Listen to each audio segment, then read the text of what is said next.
Bonjour à tous, bonjour Justin. Bonjour Bertrand et bienvenue à tous. Merci de nous avoir rejoints pour ce webinaire. On va parler maintenance informatique et coût de la maintenance informatique.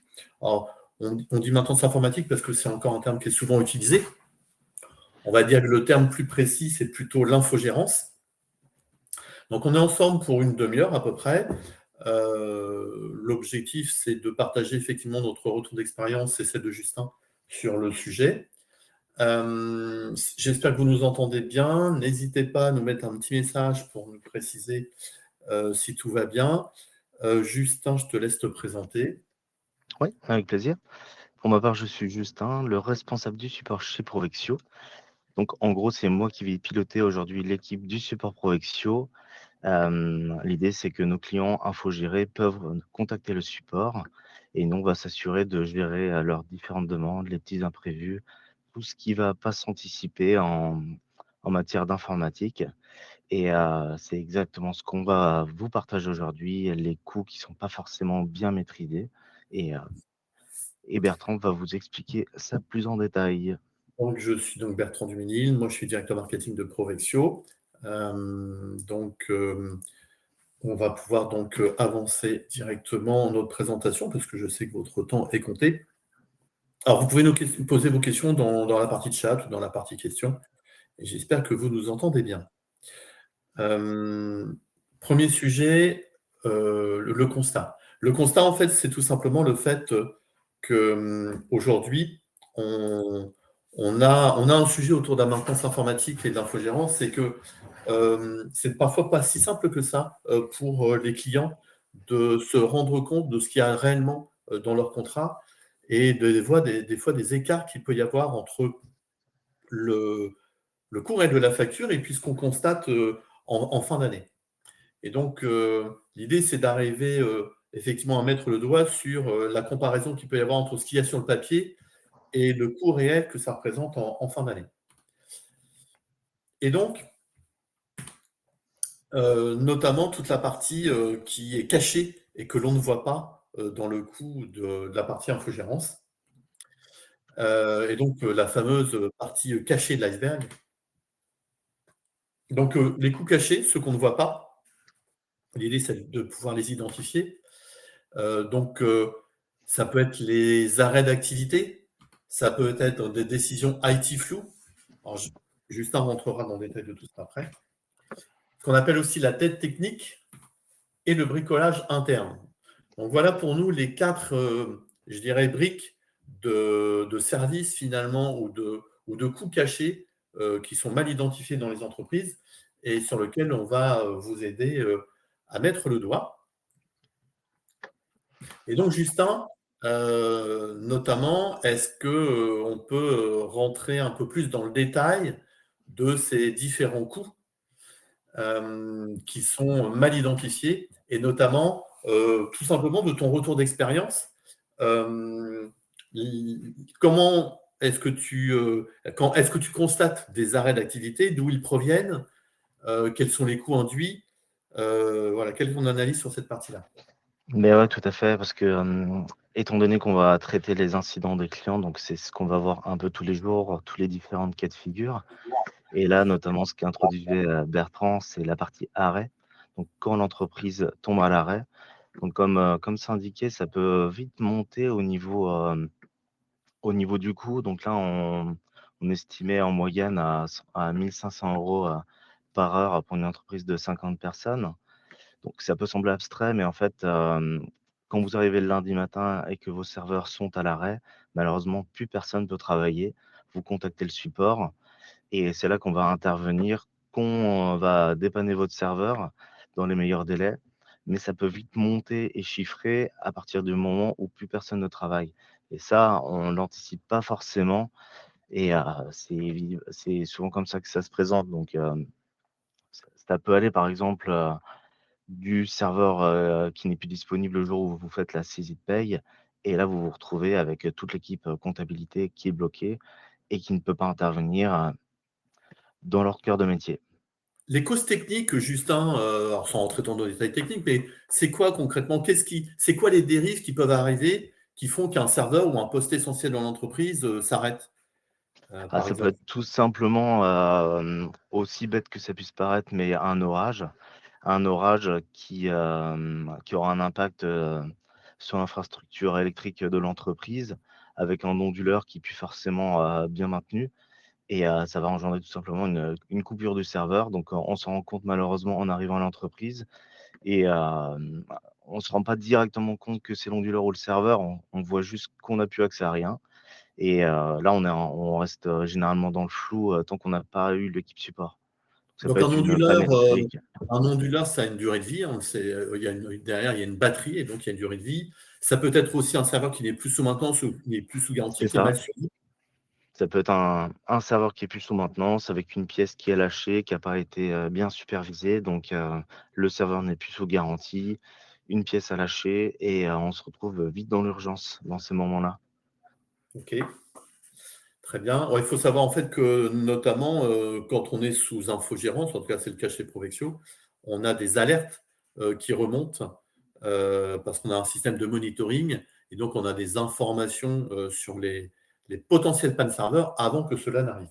Mais ça peut être aussi Exactement, des postes de travail, hein, un poste de travail sensible qui est sur, une passerelle, une plateforme logistique par exemple, qui est chargé des livraisons, bah, ce poste-là est peut-être très sensible et s'il tombe en panne, ça a à peu près le même de effet que toute si c'est façon, oui. Dès qu'on a des, équipements ou ou postes stratégiques, on va dire, à partir du moment où c'est où ces personnes, ne peuvent pas travailler, donc je prends l'exemple de l'équipe compta, mais ça peut être également le poste, du dirigeant.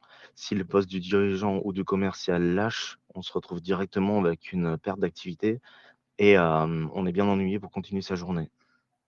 OK. Merci sur cette partie-là. Il y a un sujet qui est un peu moins évident, la partie ce qu'on appelle les décisions floues. Ouais, on le Hem, retrouve assez souvent, au niveau des, demandes ou même des, sollicitations qu'on va nous faire au quotidien. C'est en fait, sur le matériel qui a été acheté, des licences qui ont été achetées, mais sans forcément, bien calculer sa décision, on va dire. Donc ça peut être par exemple, sur un besoin ponctuel, on va aller, chez un revendeur, acheter un petit matériel, une borne Wi-Fi, ce genre de choses. La borne Wi-Fi va soit être mal dimensionnée ou va avoir une, technologie qui fait que ça rentre en conflit avec d'autres équipements et en voulant dépanner, en fait, on va se retrouver à créer un incident, à générer des dysfonctionnements sur le réseau, simplement parce qu'on voulait pallier à un petit problème du quotidien et OK. ça arrive malheureusement assez fréquemment, ce genre de choses. Oui, donc là, on touche en fait, ce qu'on appelle la gestion des actifs, l'analyse des actifs et le suivi de ces actifs, qui est un des éléments importants dans les contrats d'infogérance, dans le suivi. Autre sujet, important, ce qu'on appelle la dette technique. C'est-à-dire les matériels un petit peu défectueux qu'on garde notamment, pour, alléger les budgets, mais ça peut vite coûter cher en fait ce type Et ouais, d'approche. on a commencé à l'évoquer tout à l'heure, notamment avec la partie arrêt. Ça peut être tout simplement un serveur. C'est généralement, ça va être, vite la pièce, de voûte dans votre entreprise qui va contenir, vos utilisateurs, vos données, les logiciels, les plus importants et malheureusement, tant qu'il fonctionne, on a tendance à se dire, qu'on va le garder, qu'on va pas faire de frais supplémentaires dessus. Donc on va pas, par exemple, renouveler, les licences de maintenance de l'équipement et voire même on va pas renouveler l'équipement en lui-même.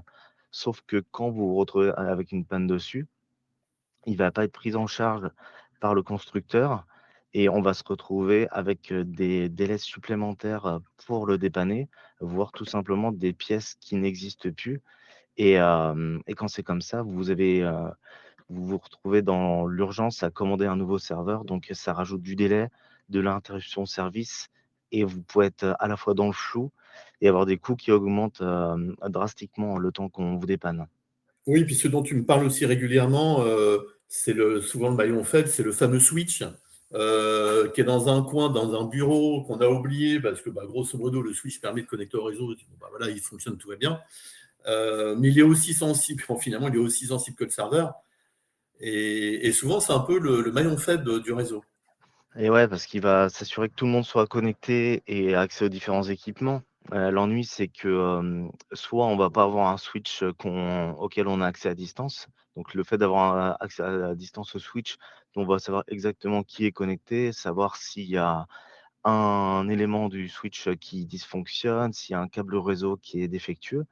Mais également, on retrouve souvent des petits switches d'appoint sous les bureaux et aussi bête que ça puisse paraître parce que, on va se dire qu'on voit ça que dans les films, mais typiquement, on arrive, le mardi matin, il y a 3 4 personnes qui ont plus de réseau. C'est tout simplement parce que le switch était débranché pendant que quelqu'un nettoyait ses bureaux, il a tiré sur le fil et l'appareil est éteint et pour le retrouver, généralement, on le retrouve pas du premier coup parce qu'il est caché sous un bureau. Il y a juste un petit fil qui est déconnecté, qui fait pas bien contact et on se retrouve donc avec des personnes qui ont plus de travail, mais qui savent pas trop pourquoi. Donc pour ça, généralement, il faut se déplacer. Donc c'est le temps de faire le diagnostic à distance et de venir sur place. Mais on se retrouve un peu embêté, parce que ça aurait pu être évité tout simplement avec, des équipements à jour qu'on peut suivre à distance. Ouais, tout à fait. Donc, investir sur un switch de bonne qualité, manageable à distance, ça coûte un petit peu plus cher, mais il y a vraiment des bénéfices importants, puisque c'est vraiment le cœur finalement du fonctionnement du réseau. Et puis, il y a un sujet qui est sensible. Alors, j'espère qu'on ne va offusquer personne, que l'on appelle le bricolage interne, qui coûte, lui, facilement entre 2 et 5 de la masse salariale globale de l'entreprise. Et donc, le bricolage interne, que tu constates un peu au quotidien, en quoi consiste-t-il? C'est Bah, ça, on le Justin. retrouve de plus en plus parce qu'on a envie de minimiser les coûts, notamment liés à l'infogérance. Donc on est souvent à se dire, on va le gérer, on a un incident ou on a une demande en interne liée à l'informatique, donc on va le gérer nous-mêmes. Ça arrive, très souvent que ça soit pris en charge, par, un responsable de service, par exemple, un responsable de bureau d'études et l'idée, en fait, c'est que ça soit lui qui va être le référent informatique, donc qui va centraliser les demandes, qui va faire les petites tâches de maintenance informatique, voire même qui va commencer à bien maîtriser certains points, quitte à en négliger son métier principal. Et il va se retrouver, généralement à traiter les urgences, donc ça peut aller quand c'est, dans une petite entreprise avec, quelques personnes, mais malheureusement, quand on se retrouve à être, référent à IT malgré soi et à gérer, on va dire 30-40 50 de son temps par les demandes informatiques, bah, ça va se transformer en une personne qui fait plus son métier, en fait. Donc pour le cas d'un responsable de bureau d'études, ça va être une personne, qui participe plus à, qui ne fait plus de R&D par exemple, qui est plus proche de son équipe, qui va être vraiment bloqué par, toute la partie informatique et du coup, ben, malheureusement, il se concentre plus, il perd du temps et il se retrouve noyé dans l'informatique. Donc là, typiquement, nous, on le constate, vraiment ça sur le terrain, c'est qu'il y a certaines personnes, typiquement bureau d'études, qui me disent que, il faut qu'ils changent leur fusil d'épaule parce qu'ils sont noyés dans l'informatique, ils arrivent plus à avancer, ils perdent du temps et ils se retrouvent à passer leur temps sur la partie IT plutôt que sur leur métier.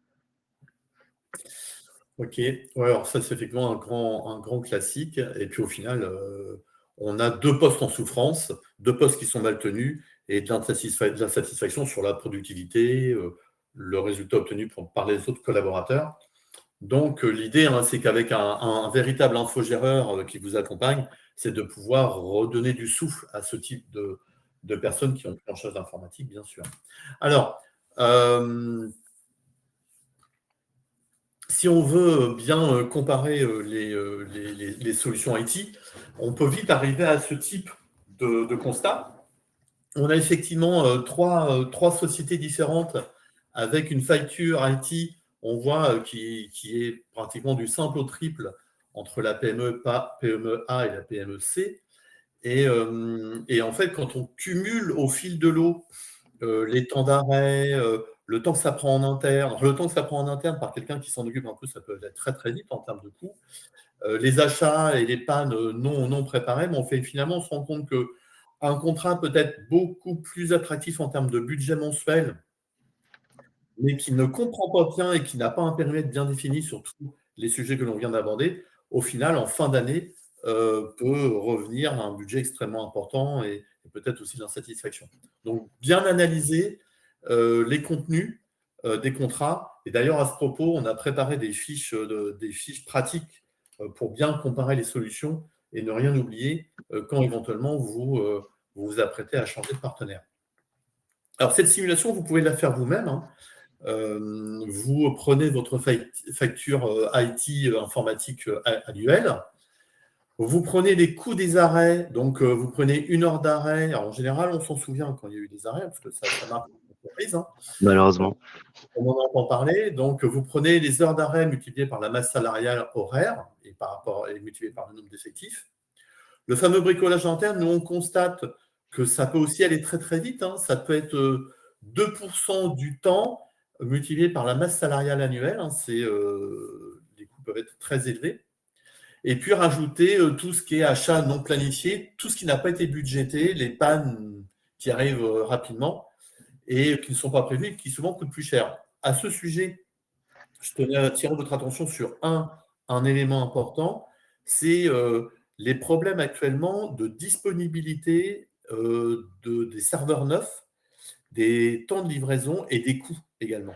Donc, on a constaté, nous, en quelques mois, avec le développement de l'IA, on a des coûts de serveurs qui sont multipliés jusqu'à deux fois, et des temps d'indisponibilité liés à des problèmes de livraison qui peuvent être vraiment sur des semaines. Donc, cette histoire d'avoir les bons équipements au bon moment ou éventuellement hébergés dans le cloud, c'est vraiment un sujet actuellement qui est encore sensible. Alors, derrière nous, bien sûr, on a des choses à vous proposer, hein. On n'est pas là juste pour vous dire comment améliorer les choses. Donc, on a l'infogérant, c'est le cœur du métier de Provexio, hein, depuis maintenant plus de 20 ans. Et on est en train, là, de lancer notre nouvelle offre qui s'appelle ProManage et qui intègre toutes ces évolutions dont on parle. Et donc, cette offre ProManage s'appuie sur 3 piliers: la supervision, le support et le pilotage. La supervision, bah, on l'a évoqué à travers les cas de Justin, hein. C'est tous les équipements, tous les sondes et les applications et aussi, bien sûr, les personnels pour le traiter qui vont nous permettre d'être proactifs. C'est-à-dire qu'on regarde ce qui se passe, on est à l'écoute et on va pouvoir agir en temps réel. Bien sûr, derrière, la qualité du service passera par le support, hein, donc la manière dont les équipes de Justin vont réagir par rapport à votre contexte. Et puis enfin, le pilotage. Le pilotage, c'est ce qui va permettre d'analyser les pannes, analyser les équipements et vous donner un regard extérieur pour vous dire, bah, attention, là, on a constaté tel type de problème récurrent sur tel type de dispositif, ça serait bien de le changer, ou alors il y a un problème de formation. Enfin, en tout cas, à travers ces 3 piliers, la supervision, le support et le pilotage, c'est vraiment ces éléments-là qui vont faire que votre système d'information va fonctionner correctement et sur lequel on est très vigilant. Alors, on le retrouve là un petit peu dans le détail avec les différents éléments.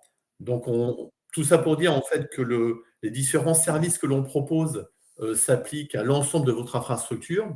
Et ce que l'on a intégré également dans notre service, c'est un suivi dédié avec ce qu'on appelle un CSM, un Customer Success Manager. Et donc, cette personne, elle est là pour analyser, ce qui se passe, être en relation avec vous pour régulièrement faire des points. Et notamment parce que parfois, vous n'êtes pas au courant de ce qui se passe, parce que comme on gère tout, je dirais, en sous-marin, vous, le seul constat, c'est que ça fonctionne. Et donc, cette personne-là est aussi là pour vous donner de la visibilité sur ce qui se passe et vous conseiller, vous accompagner sur le service que l'on opère. Comme ça te concerne directement, Justin, est-ce que tu as des Je vais rentrer éléments plus dans le détail, oui, tout à fait. Donc, comme tu l'as bien présenté, donc, on va être sur 3 piliers principaux. Donc, le pilotage, la supervision et le support. Vous allez voir tous les éléments ensuite, tout ce qui va être rapport et suivi, CSM ou accès extranet. Donc, plus concrètement, parce que ça va vraiment être ça, vraiment le cœur de ProManage, ça va être ce qu'on appelle déjà la supervision. Donc, comme Bertrand l'expliquait rapidement, donc ça va être mettre en place sur vos différents équipements des sondes qui vont nous permettre de les faire remonter sur nos écrans de supervision. Et au niveau du support, on va avoir des personnes qui sont vraiment dédiées à la supervision. L'idée, c'est que, vous nous appelez pas pour nous dire que vous avez une interruption le lundi matin et que vous pouvez pas travailler. C'est plus que nous, quand on arrive, on voit que sur nos écrans que vous avez un dysfonctionnement sur vos serveurs. Donc ça peut être une interruption vraiment franche, donc toute votre infrastructure, qui est hors ligne. Donc ça, on va, voir si on peut se connecter d'une manière ou d'une autre. Si on peut pas, on va vous contacter et faire les premières actions avec vous. Donc ça peut aller, de la simple, coupure électrique à vraiment la panne, physique sur un de vos serveurs.